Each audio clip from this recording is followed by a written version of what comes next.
Let's talk about the COVID-19 virus. Asia is witnessing an uptick in cases, raising global alarm. So we are here to tell you what's happening and also give you the information within the misinformation. Why is Asia witnessing a rise in COVID cases? Should you be worried about the resurgence? And is the immunity from vaccines waning? I'm Ananya Dutta. Let's get started with Preso.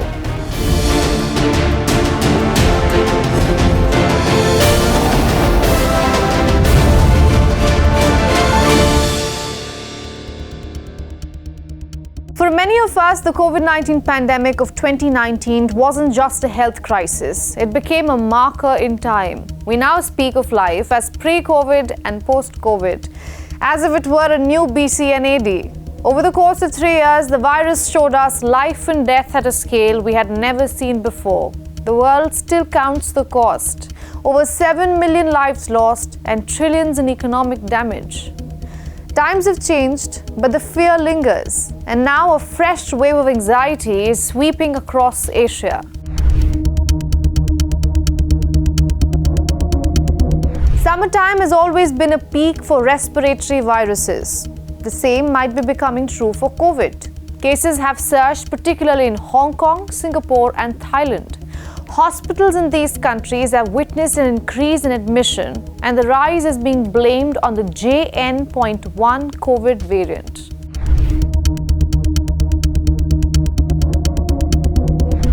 JN.1 is a descendant of the Omicron BA.2.86 lineage. It was found in August of 2023 and was designed as a variant of interest by the WHO the same year in December. Not to get too technical, but this variant, Omicron BA.2.86, has 30 different mutations, which basically means when a virus constantly copies itself to spread faster, it can make typos. Each time it makes a typo, it creates a new mutation, and one of these mutations is JN.1, which is known to evade the immunity of our vaccines. This mutation accounts for more than 2/3 of all sequenced cases. All life forms do mutate. It's the order of nature that changes will happen. And that's part of evolution. And we want evolution. That's a good thing. Coronavirus on that yardstick tend to mutate a lot more. And this is not unusual at all. Let's look at the influenza virus. When we talk about vaccination, when we talk about, say, pneumonia vaccination, it's once in a lifetime. You don't need to repeat it because it doesn't change. We don't have to worry about polio again because once you're vaccinated, the virus doesn't change. Unfortunately, like the flu influenza virus, where it changes every year, the COVID can also continuously keep mutating. JN.1 symptoms are comparable to those of other COVID-19 variants, such as sore throat, fever, runny or clogged nose, dry cough, exhaustion, headache, loss of taste or smell, and others. In some situations, it might result in more severe fatigue and exhaustion. The majority of mild cases can be treated at home with basic care, but the severity is determined by a person's health and immunity.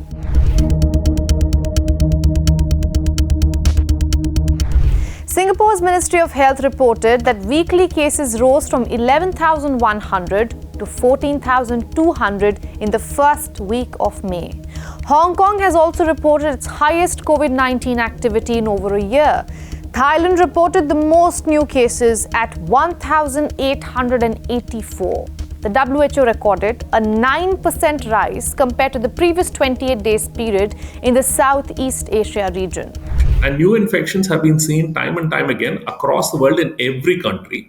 And right now, the new variant has gone through Southeast Asia and East Asia and has moved into India as well, probably the Indian subcontinent. Generally speaking, respiratory viral infections tend to go down once the weather becomes very hot.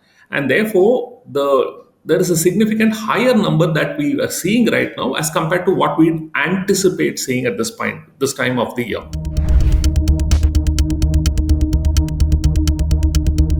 According to leading doctors, India could witness a similar wave due to the decreased immunity in the population. COVID vaccine, we certainly cannot make immunological correlates, as we call it, to say that the vaccine is still effective. There is a concern that for certain vulnerable groups, the immunity may be a little on the lower side. like my cancer patients, my transplant patients, my dialysis patients. We know historically from a lot of data from other vaccines that in them, vaccination protection tends to be poorer and it tends to wane a little faster. To mitigate the spread, the Ministry of Health has recommended that high-risk groups, such as the elderly and those with comorbidities, should receive booster vaccinations, which will be an additional dose around 1 year from the last dose. The same has been recommended to healthcare workers. Currently, there is no advisory for mass testing or movement restrictions. However, doctors said that testing remains critical. RT-PCR continues to be the gold standard for COVID-19 detection, particularly during the first week of symptoms. I am seeing a lot of patients coming through to my outpatient with minor respiratory illnesses. They are undoubtedly miserable because it is not fun having COVID. It is painful, but the vast majority are not requiring hospitalization.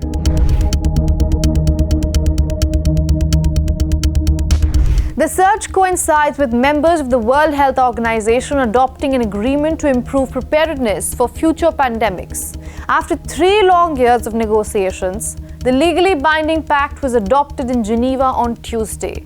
The pact aims to ensure that drugs, therapeutics, and vaccines are globally accessible when the next pandemic hits. It requires participating manufacturers to allocate a target of 20% of their vaccines, medicines, and tests to the WHO during a pandemic to ensure that poorer countries have access. Your adoption this morning of the WHO pandemic agreement will rank among the most significant achievements in the history of this organization and of global health. The point is the people of our world. This is about making the world safer for them and their children and grandchildren, for us, for our children and our grandchildren.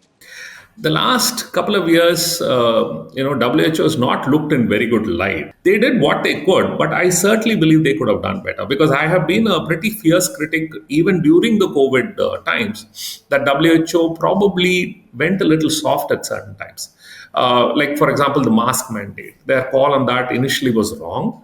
And they were not looking at the data hard enough before they jumped to a conclusion. And after that, they became very cagey about it. The pendulum swung the other way, and they were unwilling to say anything.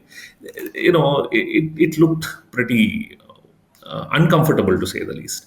Interestingly, the United States negotiators left the discussions after President Donald Trump began a 12-month process of withdrawing the US from the WHO. Washington is the largest financial backer. How this body will function in the face of current rise in cases and future pandemics is something we'll have to wait and see. I'm Ananya Dutta. Thanks for watching Grey Zone.